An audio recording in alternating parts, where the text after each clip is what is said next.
Learn English with Beauty and the Beast. Part 3, narrated in English only.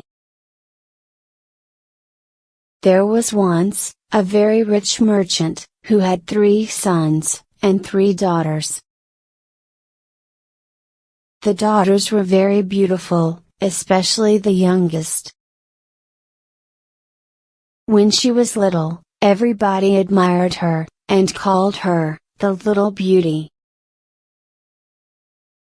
When she grew up, everybody still called her Beauty, which made her sisters very jealous.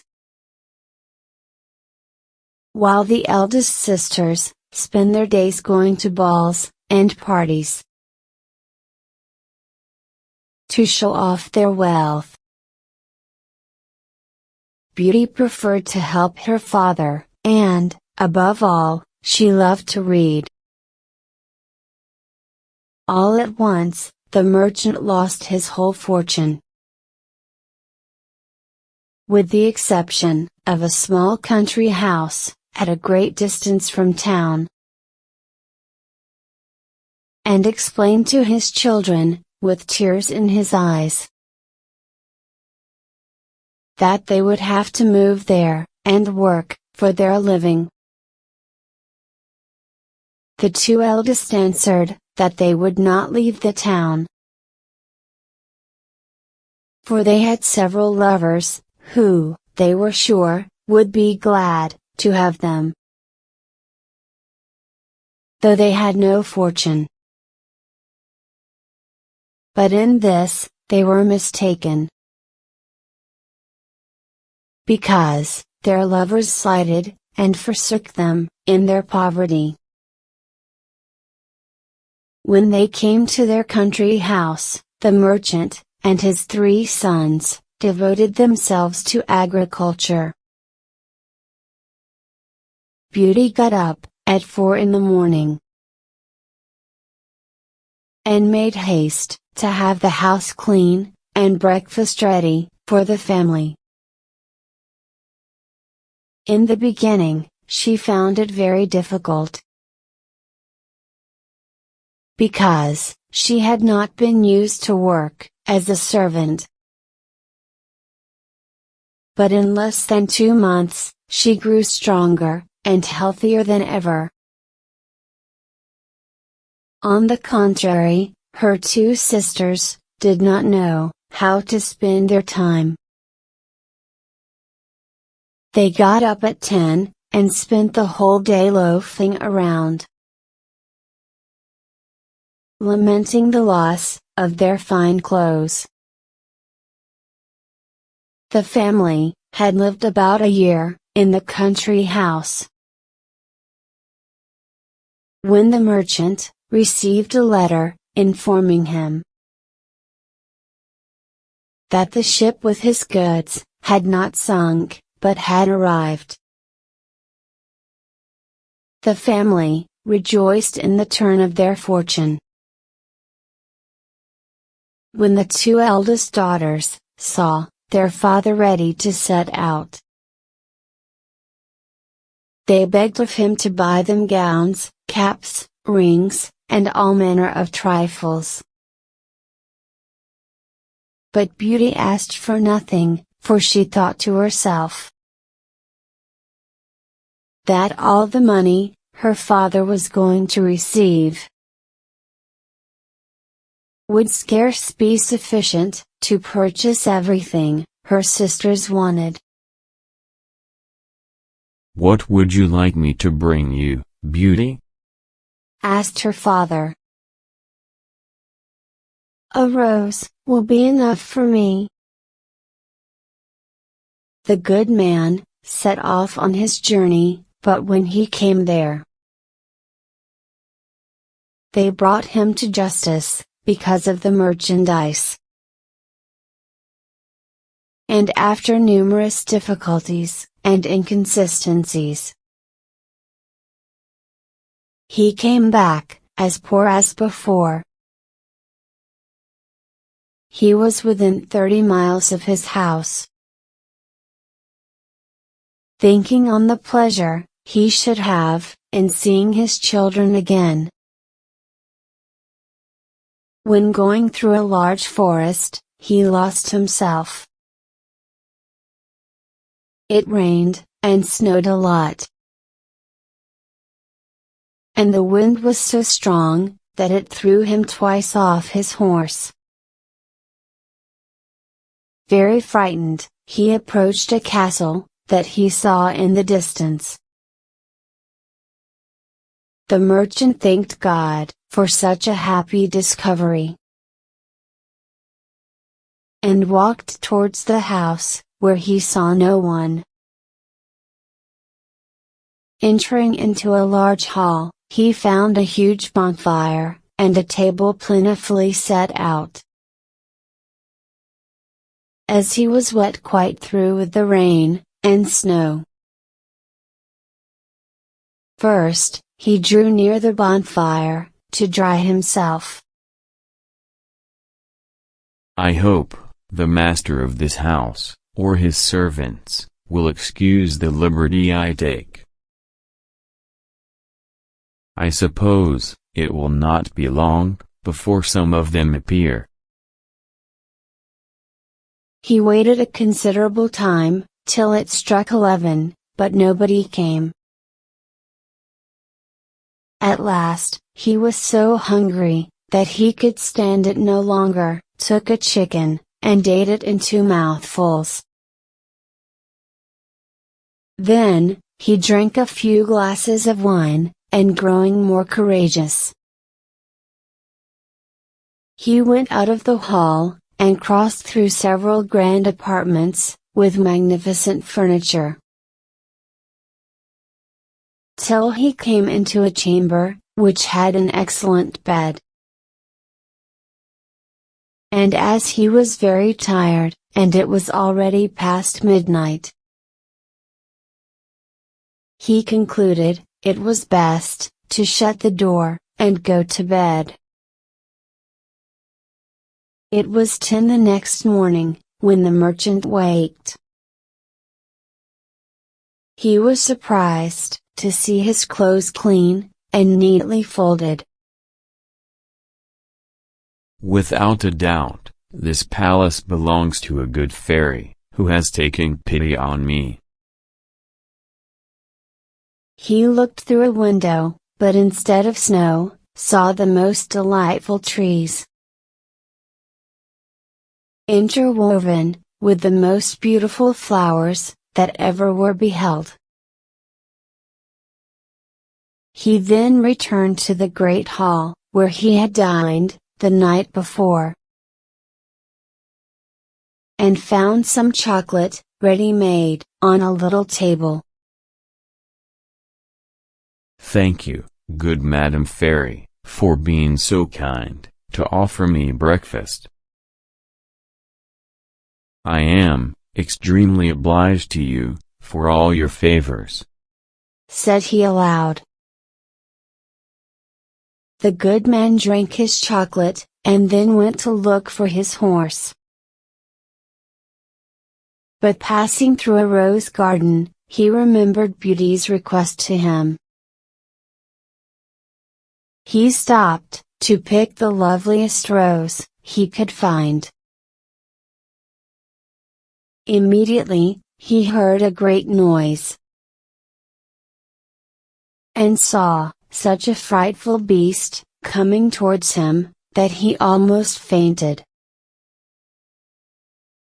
You are ungrateful, said the beast to him, in a terrible voice. I have saved your life, by receiving you into my castle. And in return, you steal my roses, which I value beyond anything in the universe. But you will die for it. I give you a quarter of an hour to prepare yourself, and to say your prayers. The merchant fell on his knees, and lifted up both his hands. My lord, said he. I beg you to forgive me. Indeed, I had no intention to offend in gathering a rose for one of my daughters, who desired me to bring her one. Have mercy on me. My name is not, my lord, replied the monster, but beast. I don't love compliments, but you say, you have got daughters. I will forgive you, on condition, that one of them, come willingly, and suffer for you. Swear, that if your daughter refuse to die in your stead, you will return, within 3 months. The merchant had no intention of sacrificing his daughters to the ugly monster. But he thought, in obtaining this respite, he should have the satisfaction of seeing them once more. So he promised that he would return. Then, the beast told him he might set out. But, added he, you will not depart empty-handed. Return to the room where you slept, and you will see a great empty chest. Fill it with whatever you want, and I will send it to your home. And, at the same time, Beast withdrew. Well, said the good man to himself, if I must die, I shall have the comfort, at least, of leaving something to my poor children. He returned to the bedchamber, and finding a great quantity of various pieces of gold, he filled the great chest the beast had mentioned, locked it, and afterwards took his horse out of the stable. The horse took one of the roads of the forest, and in a few hours, the good man was at home. His children came around him, but, instead of receiving their embraces, with pleasure, he looked on them, and, holding up the branch he had in his hands, he burst into tears. Beauty, said he, take these roses. And then, related his fatal adventure. Immediately, the 2 eldest daughters said all manner of malicious words to Beauty, who did not cry at all. Look at the pride of that little wretch, said they. She would not ask for fine clothes, as we did. But no, of course, Miss wanted to distinguish herself. So now, she will be guilty of the death of our poor father. And after all that, she doesn't shed a tear. Why should I? Asked Beauty. It would be totally useless, because my father will not suffer. Since the monster will accept of one of his daughters, I will deliver myself up to his fury. I am very happy in thinking that my death will save my father's life, and be a proof of my tender love for him. No, sister, said her 3 brothers. That won't happen. We will go find the monster, and we will kill him, or perish, in the attempt. Do not imagine any such thing, my sons, said the merchant. Beast's power is so great, that I have no hopes of your overcoming him. I am flattered by Beauty's kind and generous offer, but I cannot accept it. I am old, and have not long to live. So I will only lose a few years, which I regret for your sakes alone, my dear children. No, father, said Beauty. You will not go to the palace without me. You cannot hinder me from following you. Everything they said was in vain. Beauty still insisted on setting out for the magnificent palace. The merchant was so afflicted at the thoughts of losing his daughter that he had entirely forgotten the chest full of gold. But at night, when he retired to rest, no sooner had he shut his chamber door than, to his great astonishment, he found it by his bedside. He decided, however, not to tell his children that he was grown rich, because they would have wanted to return to town. And he had resolved not to leave the country. But he confided the secret to Beauty, who informed him that two gentlemen had come in his absence, and courted her sisters. She begged her father to consent to their marriages, as well as give them fortunes, because she was so good, that she loved them, and forgave them all their ill treatment. These wicked creatures rubbed their eyes with an onion to force some tears when they parted with their sister. The horse took the direct road to the palace, and towards night, they perceived it illuminated, as at first. The horse went of himself into the stable, and the good man and his daughter came into the great hall, where they found a table splendidly served up, and two covers. The merchant had no heart to eat, but Beauty endeavored to appear cheerful, sat down to table, and served him.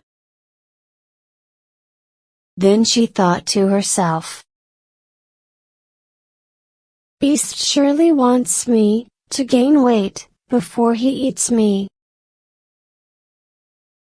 When they finished dinner, they heard a great noise, and the merchant, all in tears, bid farewell to his poor daughter, because he knew that the beast was approaching.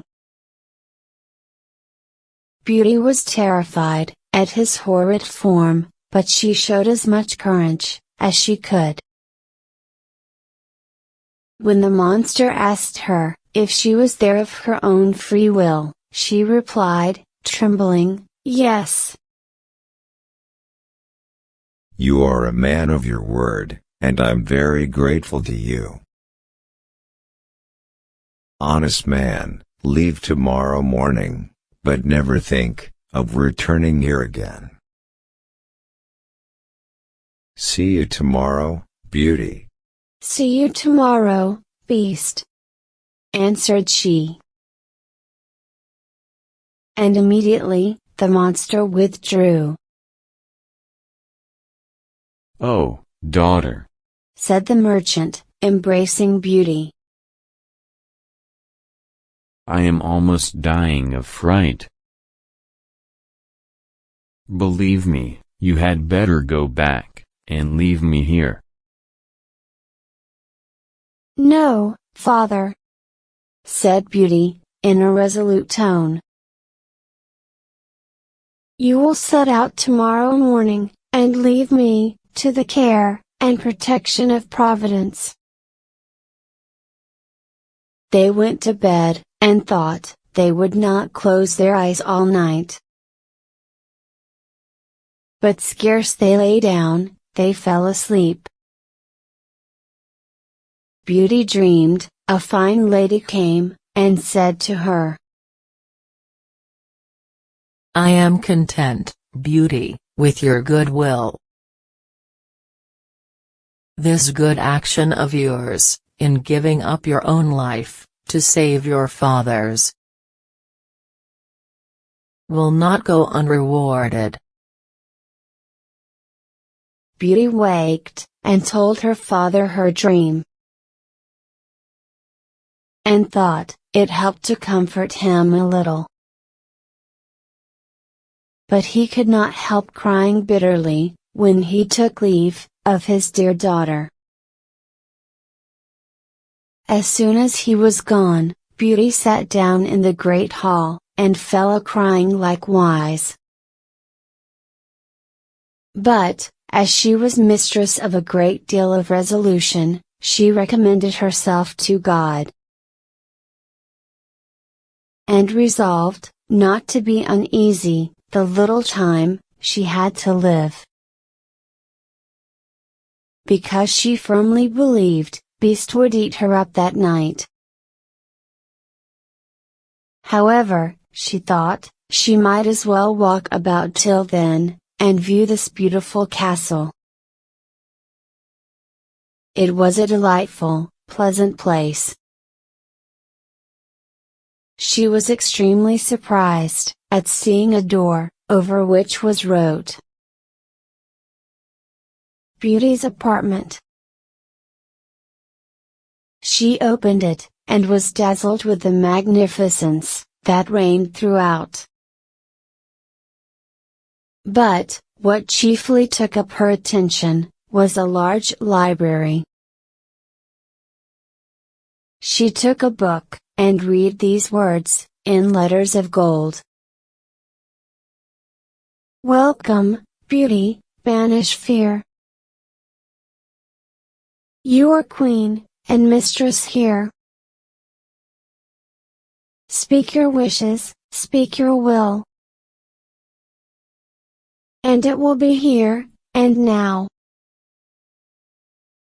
There is nothing I desire so much as to see my poor father, and to know what he is doing. She had no sooner said this, she looked in the mirror, and she saw her home, where her father arrived, with a very dejected countenance. Her sisters went out, to receive him,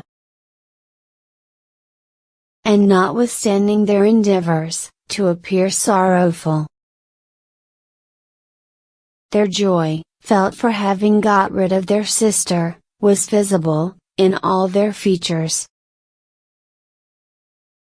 A moment after, everything disappeared. At noon, she found dinner ready, and while at table, was entertained with a concert, though without seeing anybody.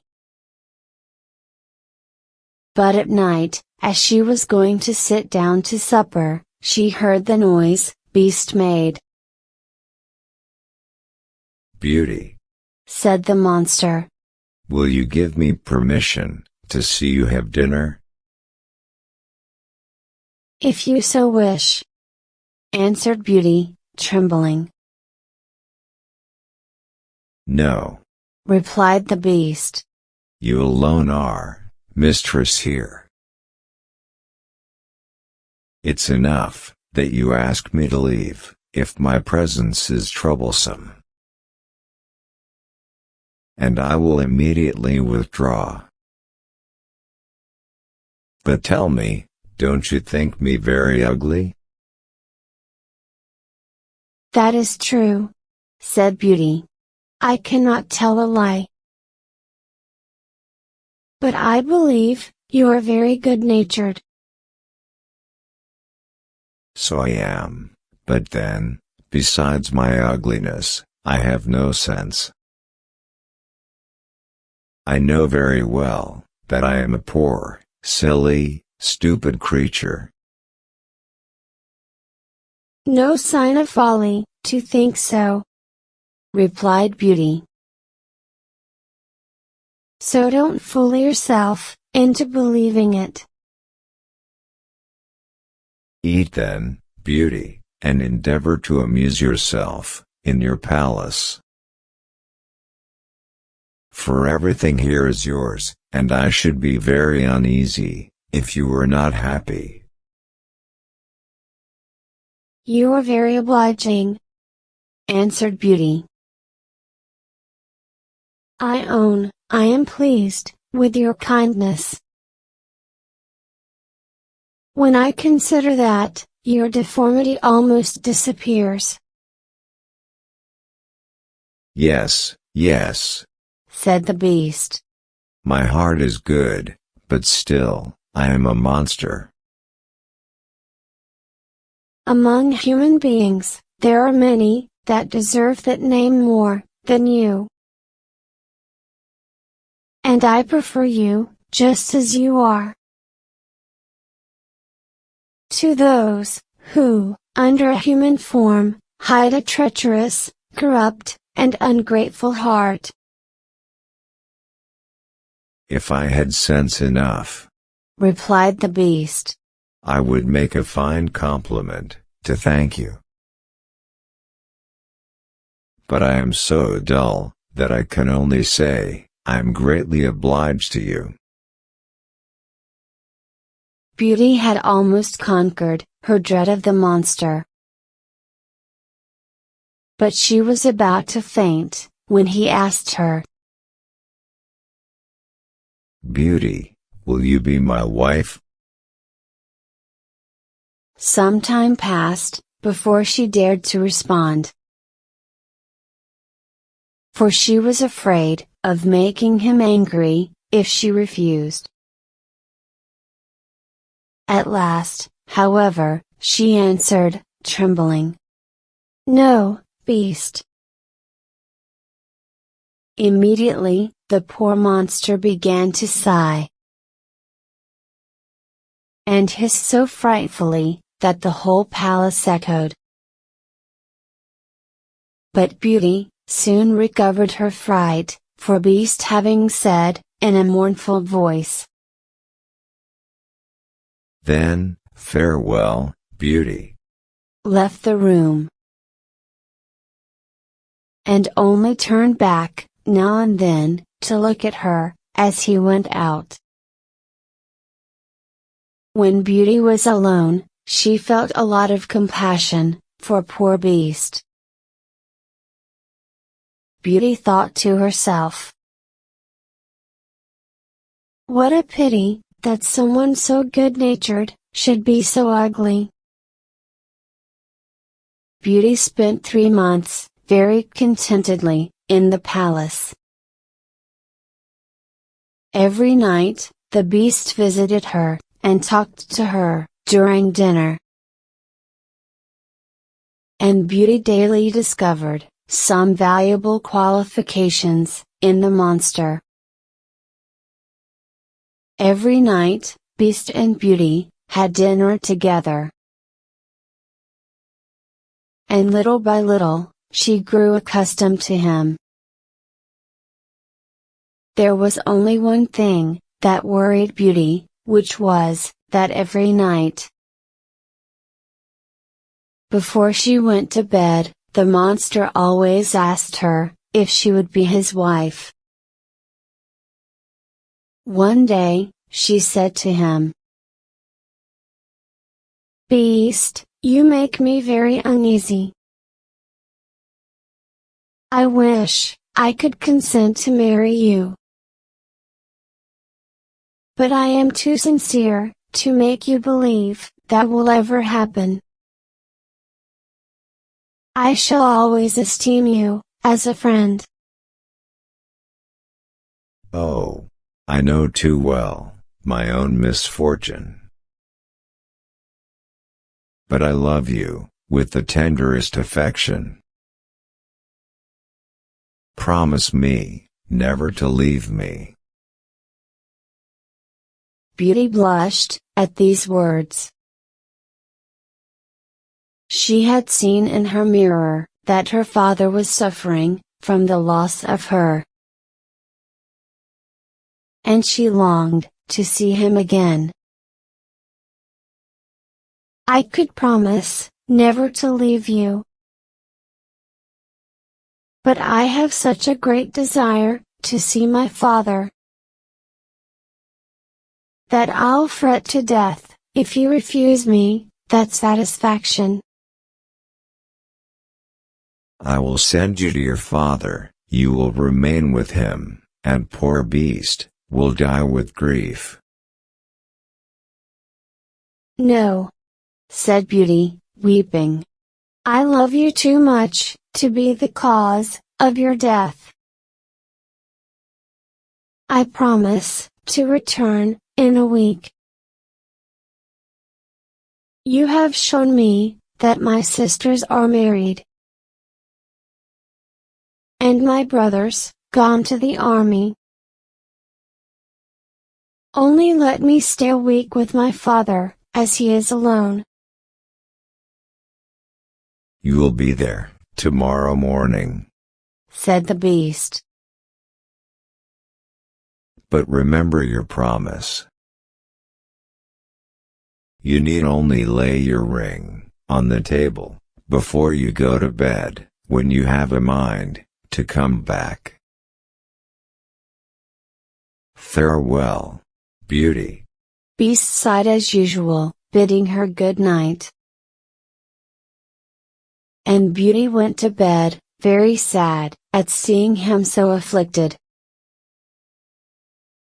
When she waked the next morning, she found herself at her father's. After having rang a little bell that was by her bedside, a maid arrived, who gave a loud shriek as soon as she saw her. At which the good man ran upstairs, and thought he should have died with joy to see his dear daughter again. He held her fast locked in his arms above a quarter of an hour. As soon as the first transports were over, Beauty began to think about rising, and was afraid she had no clothes to put on. But the maid told her that she had just found a large trunk full of gowns covered with gold and diamonds. Beauty thanked good Beast for his kind care, and taking one of the plainest of them, she intended to make a present of the others to her sisters. She scarce had said so, when the trunk disappeared. Her father told her that Beast insisted on her keeping them herself. And immediately, both gowns and trunk came back again. Beauty dressed herself. Meanwhile, they sent to her sisters, who hasted thither with their husbands. They were both of them very unhappy. Beauty's sisters sickened with envy when they saw her dressed like a princess, and more beautiful than ever.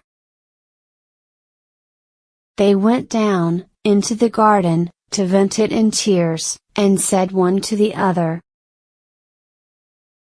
"In what is this little creature better than us? Sister, said the eldest. Something just occurred to me. Let us endeavor to detain her above a week.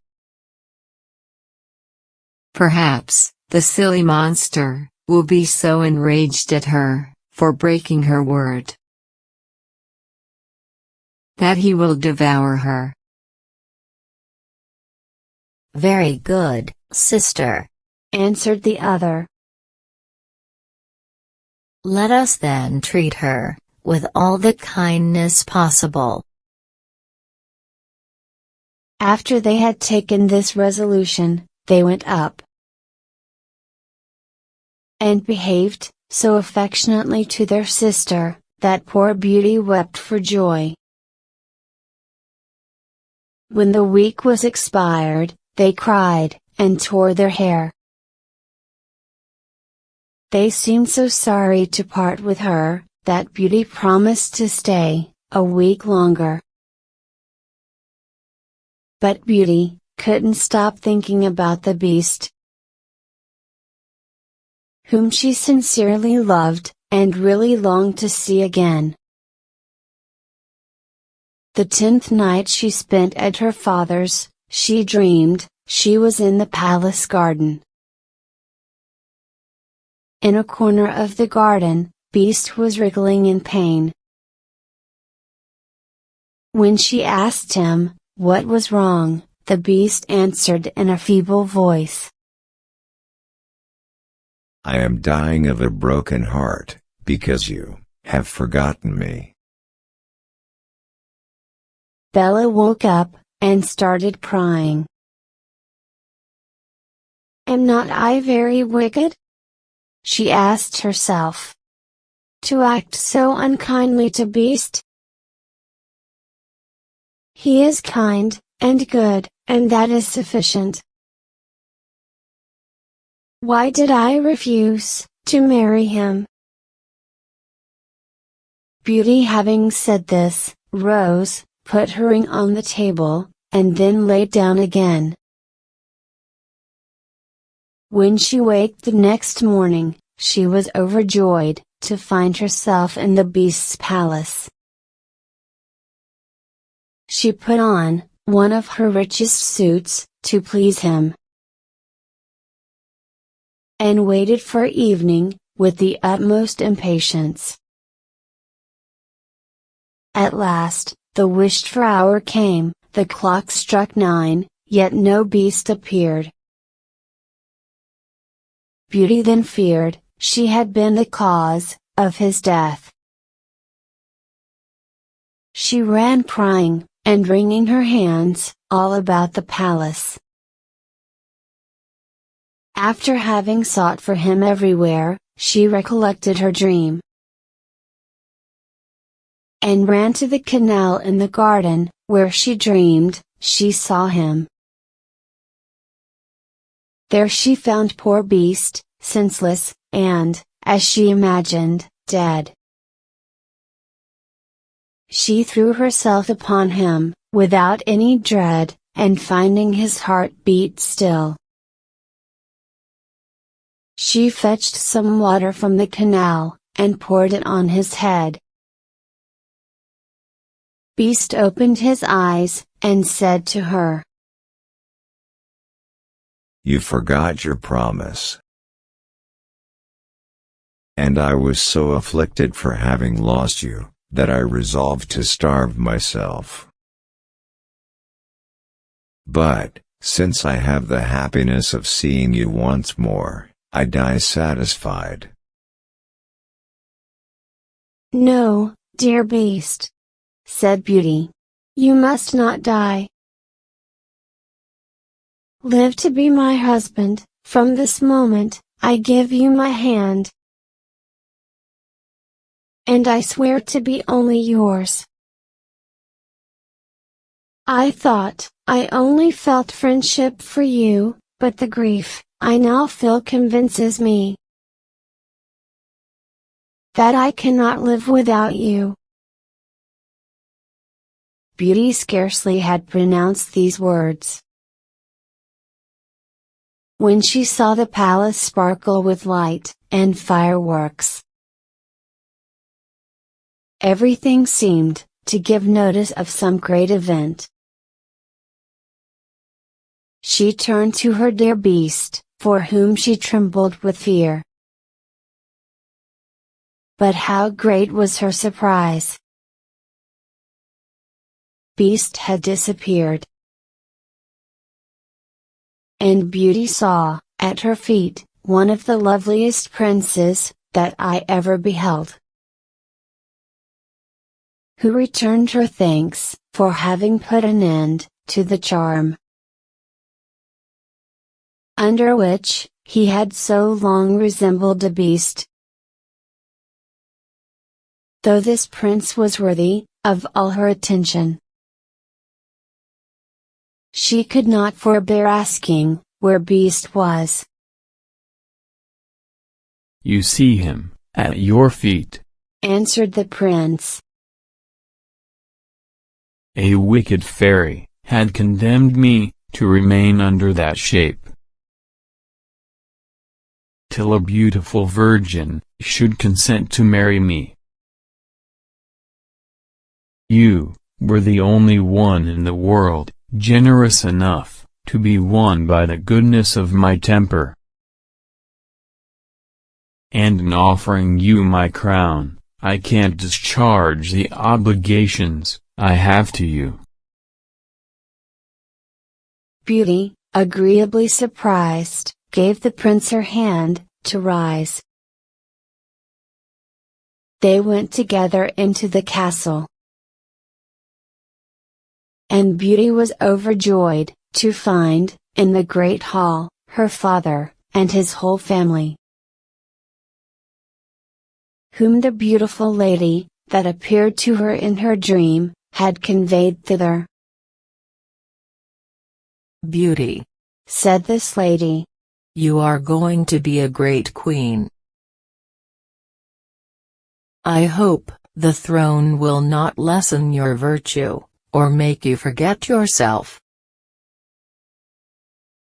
As to you, ladies," said the fairy, to Beauty's two sisters, "I know your hearts, and all the malice they contain. Become two statues. But, under this transformation, still retain your reason. You'll stand before your sister's palace gate, and be it your punishment to behold her happiness. It will not be in your power to return to your former state till you own your faults." Immediately, the fairy gave a stroke with her magic wand. And in a moment, all that were in the hall were transported into the prince's palace. His subjects received him with joy. He married Beauty, and lived with her many years. And their happiness, as it was founded on virtue, was complete.